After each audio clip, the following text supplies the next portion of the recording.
Yra du žmonių tipai. Vieni siurbia pagal grafiką, o kiti laukia, kol ant grindų galės atpažinti, ką vakar valgė. Būtent tokiom situacijom yra šis Dreamy Z30 Slim dulkių siurblys. Pirmas dalykas, jis tikrai lengvas. Korpusas sveria apie 1,5 kg, todėl siurbiant su juo nėra to momento, kai po 5 minučių pradedi galvoti, ar tai namų ruoša ar bicepso treniruotė. Siurbimo galia irgi ne dėl vaizdo. 24 kilopaskalį iki 130 000 apsisukimų. Tai reiškia, kad jis puikiai susitvarko su dulkėmis ir trupiniais. Ir žinoma, su tuo paslaptingu purvu, kuris atsirado iš niekur. Na ką purve? Ginkis!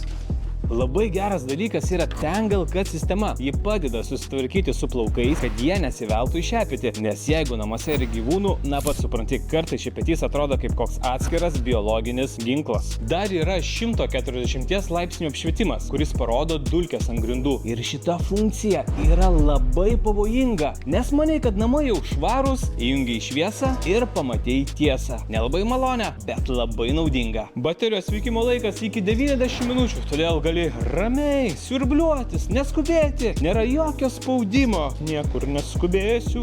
O komplektacija tikrai nepadarys gėdos švaros mėgėjams. Motorizuotas mini anglis, 2 minkšti šepetėliai, įkrovimo stotelė ir žinoma siurblys su pagrindiniu šepečiu. O, koks tai didelis. Man Dreamy Z30 Slim yra siurblys, kuris nesistengia būti kosminiu laivu. Galingas, lengvas ir patogus kasdieniam naudojimui. Tad dulkės ruoškitės, mes pradedam kovą.